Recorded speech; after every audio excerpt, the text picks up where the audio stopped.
friends to my C++ tutorial. So in my previous video we have discussed about the for loop. So today we will discuss about while loop. So this is another way to looping things. So if you have to do some work repeatedly, and if some condition is satisfied, then you have to stop it. Then you can just write while loop. That is very easy. Suppose let me just give you an example. So that double x is equals to maybe 0.4, okay, and then even y.4, just simple. Let me just make it 1024 integer, and just let me make it like this: while x is greater than 2,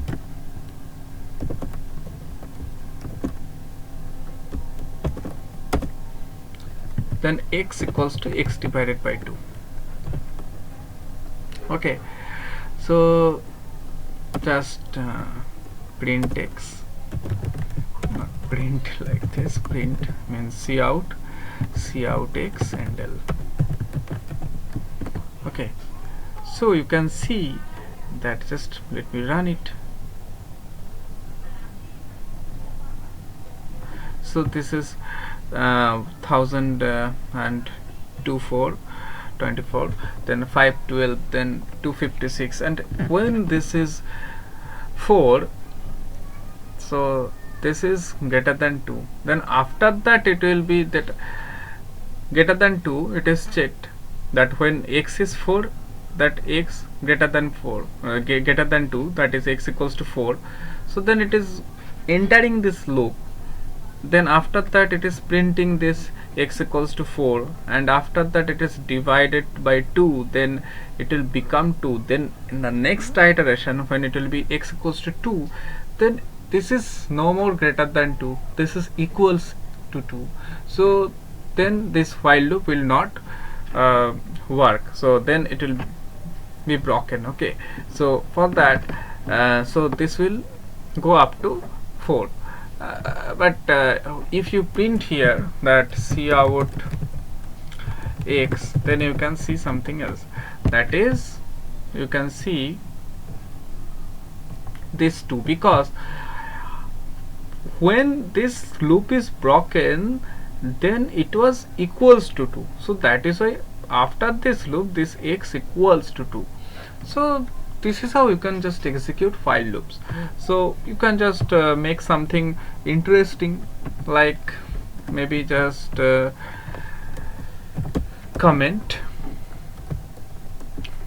Okay, so maybe all of you know about the mathematical, in your 12th class mathematics, that exponential series. That is, just let me just write like this: x is equals to exponential x is equals to 1 plus x square by 2 factorial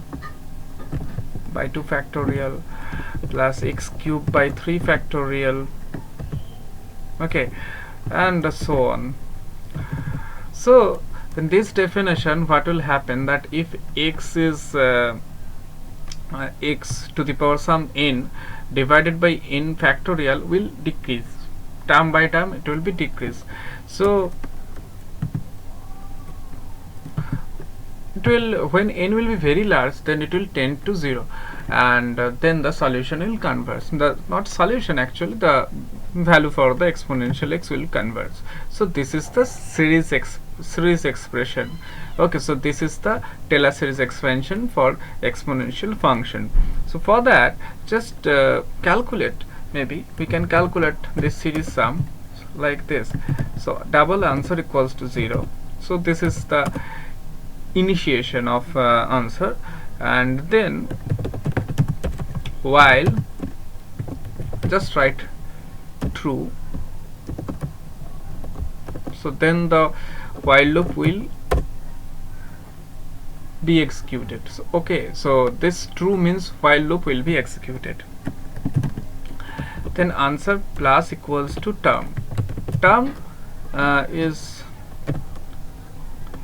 like, I can just define term. Term is equals to 1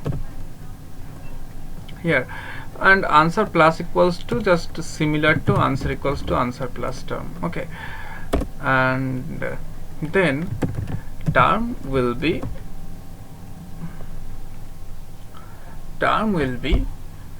just multiplied by x. Term is equals to term multiplied by x and divided by some count. Okay, and this count will be integer value. Count is equals to maybe 1, because you can see that the first term is 1, so it is added.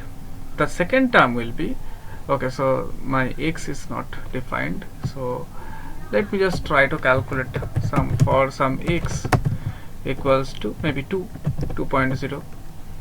okay, 2. So then this count is 1. okay, and so the next term will be this term multiplied by x divided by 1. So this will be, as term is 1, so this will be x. And if I increase this count plus equals to 1, then in the next step what will happen, that term was x, so this term was x multiplied by x, so x square, and then this count will be 2 then, because it is added. In the first step it is 1, then I have added this count plus equals to 1, so this will be 2. So that means the second term will be the actually third term, that will be x square by 2. In the next step another x will be multiplied, another count will be multiplied, and that count will be 3. So that means that the term was x square by 2, and if you multiplied x by 3, then it will be x cube by 3 factorial. So this is how it will work. Okay, and just after that, if you just see out this answer and just give a tab and just print the actual result, so exponential of x. Okay, then just print. Oh, sorry, it should be broken. Okay, so because I have not given the condition when you have to break it. Okay, so if absolute value of term, because okay, here absolute, because term can be negative if x is negative. Okay, so if the absolute value of the term is less than some value, less than some 10 to the power minus 4, then we can just break. So this break command will break this while loop, and break command can be used in the for loop also. So if you need to break some for loop within that range, then you can do that. If some condition is satisfied, this will work for the for loop too. So now just check it out, that the result is here by the series sum, that 7.38899, and you can see that the actual result is 7.38906. so this is pretty near. Okay, but you can just change the error bar, so 10 to the power minus 7, then just run it, then it will be exactly same. Okay, up to at least this is the 5 precision. Okay, up to 5 decimal places. So this is working well. So you can do such a series sum, and